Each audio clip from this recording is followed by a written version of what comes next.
Misconception لوگوں میں عام کیا گیا ہے کہ بھائی یہ اولیاء اللہ کے پاس اس لیے جاتے ہیں، یہ چاہتے ہیں کہ بس کوئی اعمال نہ کرنے پڑیں اور یہ اللہ والے ہمیں بخشوا دیں. حالانکہ اولیاء اللہ کی محبت تو حقیقت میں خوف خدا پیدا کرتی ہے، خشیت الہی پیدا کرتی ہے اور محبت مصطفیٰ صلی اللہ علیہ وآلہ وسلم بڑھاتی ہے. تو اس کا مطلب یہ ہوا کہ مسکنسیپشن جو لوگوں میں پھیلایا گیا ہے صرف اولیاء اللہ کے ولیوں سے دور کرنے کے لیے کہ نہیں یہ لوگ اس لیے ان کے پاس جاتے ہیں کہ نہیں ان کو کچھ کرنا نہیں پڑے. بھائی یہ بات ہے ہی نہیں، بلکہ اولیاء اللہ کا قرب تو آپ کو اللہ سے قریب کرے گا، اللہ کی معرفت دلائے گا.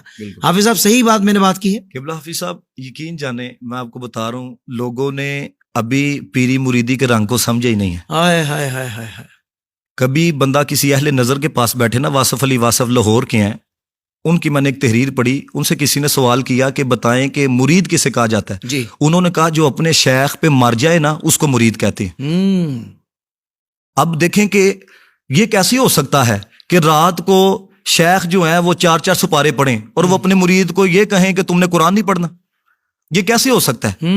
حضرت شیخ عبد القادر جیلانی روزانہ رات کو نوافل پڑھیں، 1000 نوافل پڑھیں اور ایک قرآن اور 15 سپارے پڑھیں، اور جناب والا یہ کیسے ہو سکتا ہے کہ ان کی یہ تعلیمات ہوں کہ آپ نے قرآن و سنت سے دور جانا ہے؟ بلکہ ہم تو حنفی ہیں، ہمارے امام اعظم ابو حنیفہ نے فرمایا کہ میری کوئی بات اگر آپ قرآن و سنت کے خلاف پاؤ اسے چھوڑ دینا، قرآن و سنت کی طرف جانا. تو جو لوگ یہ کہتے ہیں جی بابوں کا خدا ہو رہا ہے اور کتابوں کا خدا ہو رہا ہے، انہوں نے پڑھا ہی نہیں ہمارے بڑوں کو. اللہ ٹھیک ہے نا. میں اس لیے کہتا ہوں کہ ہم پر جو اعتراض ہے نا حافظ صاحب، یہ بڑی قابل غور بات ہے.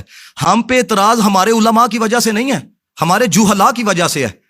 اور دوسرے بد مذاہب لوگوں پر جو اعتراض ہے نا، ان کے جہلاء کی وجہ سے نہیں، ان کے علماء کی وجہ سے ہے. ہم پر جو اعتراض کرتا ہے، اب دیکھیں اعلیٰ حضرت کو پڑھا ہی نہیں ہے.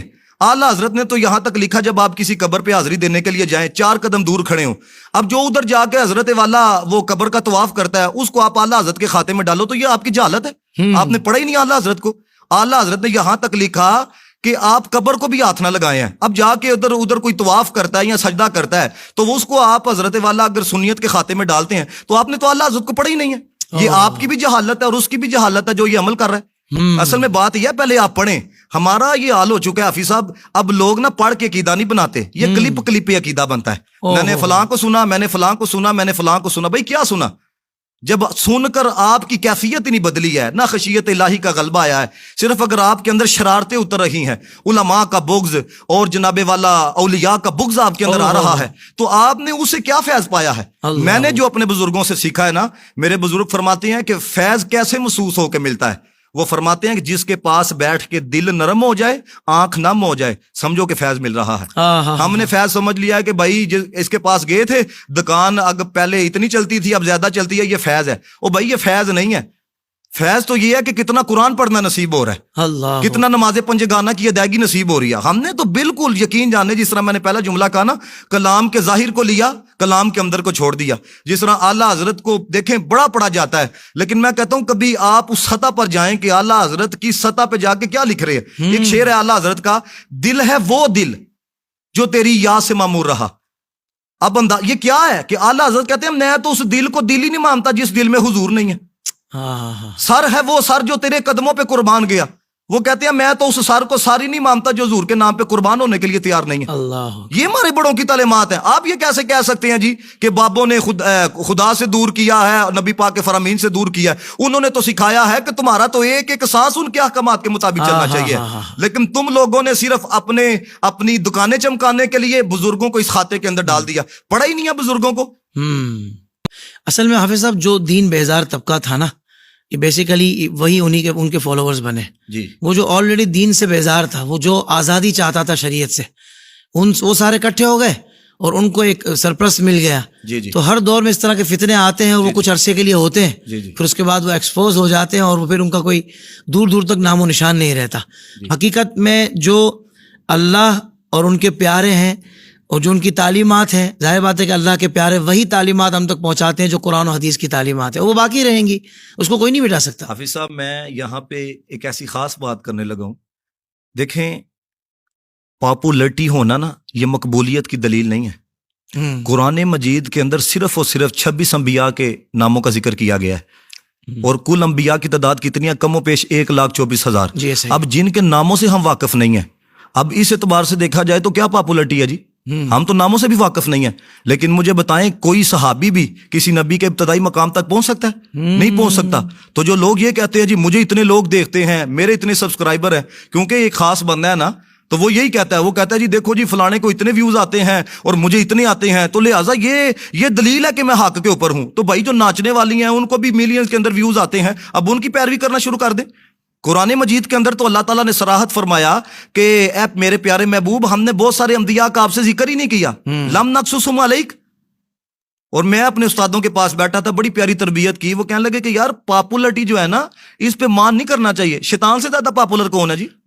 اس کو کون نہیں جانتا جی؟ گلی گلی میں اس کو تو ہر مذہب کا بندہ جانتا ہے۔ تو آپ اپنی پاپولرٹی کو لے کے لوگوں کو کہ جی لہٰذا میرے چونکہ اتنے ہیں، میرے چونکہ اتنے فالورز ہیں، اور میرے چونکہ اتنے سبسکرائبر ہیں، اتنے ویوز ہیں، کوئی عجیب حرکت بھی کر دے تو جناب والا ملینز میں ویوز آ جاتے ہیں، تو اب ہم اسے فالو کریں گے نا۔ میں اس لیے آفا صاحب کہہ رہا ہوں کہ بالکل اب ہر بندہ جو ہے نا، نہ یہ تحقیق کرتا ہے اور نہ یہ ان کو کوئی ذوق شوق رہا ہے کہ چلو ہم بھی کوئی 2 کتابیں پڑھیں۔ یہ جتنے احباب اعتراضات کرتے ہیں حضور سے اعظم رضی اللہ تعالی عنہ پر، یقین جانے میں کہہ رہا ہوں یہ کتاب پڑھ لینا، ان کا دماغ سیٹ ہو جائے ہے کہ وہ کس سطح کے بندے تھے، ٹھیک ہے نا۔ مثال کے طور پر کہ جناب والا کہا جاتا ہے جی ان کی یہ کرامت ہے، ان کی بھائی حساس رہنا چاہیے۔ مجھے بتائیں جو لوگ کرامت کو لے کے ہر چیز کو عقلی اعتبار سے لے کے آتے ہیں، عقلی اعتبار سے لے کے آتے ہیں، قرآن مجید میں اللہ تعالیٰ نے صراحتاً ارشاد فرمایا کہ وہ جو حضرت سلیمان علیہ الصلوۃ والسلام کے درباری تھے حافظ صاحب، قبل ان یرتد الیک طرفک، آنکھ جھپکنے سے پہلے آیا کہ نہیں آیا؟ اب مجھے بتائیں اگر یہ واقعہ اس دور کا ہوتا یہ سارے جوہلا انکار کرتے کہ نہ کرتے؟ یہ تو قرآن کی نص سے ثابت ہے، ان کو ماننا پڑ گیا، نہیں تو انہوں نے کہا یہ تو کہانیاں بنی ہوئی ہیں۔ اور بھائی قرآن پڑھو، قرآن میں اللہ تعالیٰ ارشاد فرماتا ہے کہ ہم تو قرآن مجید کے اندر اچھے قصے بیان کرتے ہیں، احسن القصص جی ہیں، تو اس کو کیا کہو گے جی؟ سمجھے انہوں نے خود قرآن نہیں پڑھا، صرف انہوں نے حضرت والا یہ دیکھا لوگوں کے دماغوں کو کیچ کس طرح کرنا ہے، لوگوں کا ذہن کس طرح دور کرنا ہے۔ حافظہ چونکہ ابھی تک میں تقریباً 5 ممالک جو ہے نا وہ جا چکا ہوں، میں یقین جانے میں آپ کو بتا رہا ہوں کہ جو اسلام مخالف ہے نا، ان کو نہ ہماری مساجد سے خطرہ ہے، نہ ہمارے نمازیوں سے خطرہ ہے، نہ ان کو ہمارے روزہ داروں سے خطرہ ہے۔ اگر خطرہ ہوتا وہ کبھی بھی اپنے ممالک میں ان چیزوں کو کھلنے نہ دیتے۔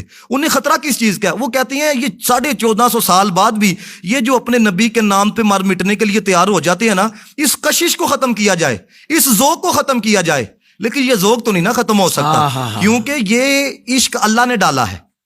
اعلیٰ حضرت نے لکھا نا، اعلیٰ حضرت فرماتے ہیں عشق تیرے صدقے جلنے سے چھٹے سستے، جو آگ بجھا دے گی وہ آگ لگائی ہے۔ تو اس طرح کے بڑے بڑے آتے رہیں گے، یقین جانے ان کی داستان تک نہ رہے گی داستانوں میں، لیکن ہمارے بزرگوں سے اعظم کا ذکر جس طرح کل بلند تھا آج بھی بلند ہے اور قیامت تک بلند رہے گا۔ اور یہ آئیں گے اور یہ خود بیان کرتے ہیں کہ میری قبر پہ تو کسی نے آنا نہیں، مجھے پتا ہے، انہیں خود پتا ہے کہ ہمارا آخر کیا ہے۔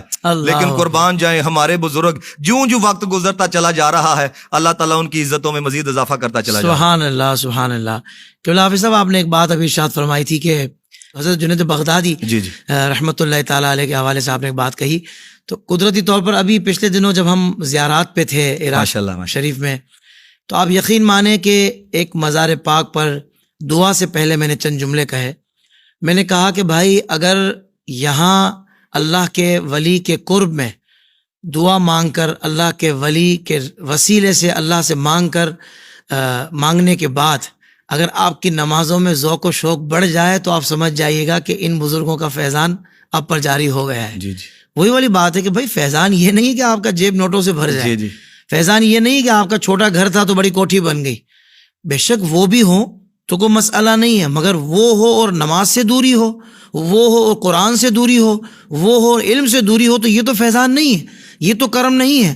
تو میں نے جب یہ جملہ کہا نا تو میں نے کہا یہ ذہن میں رکھیے گا کہ ان بزرگوں کے مزارات پر حاضری کا مقصد یہی کہ یہ اللہ کے مقرب ہے، ہم ان کے مزار پر جا کر چونکہ یہاں اللہ کی رحمتوں کا نزول ہے، اللہ سے دعا کریں گے تو اللہ کی رحمت جلد ہم پر نازل ہوگی۔ اس کیفیت کے ساتھ ہم دعا کرتے ہیں، تو رب کی رحمت کا ہم پر برسنا اور پھر ہمارے قلب کی کیفیت کا بدلنا، اصل میں تو یہی کرم ہے، اور آپ نے بھی یہی بات ارشاد فرمائی۔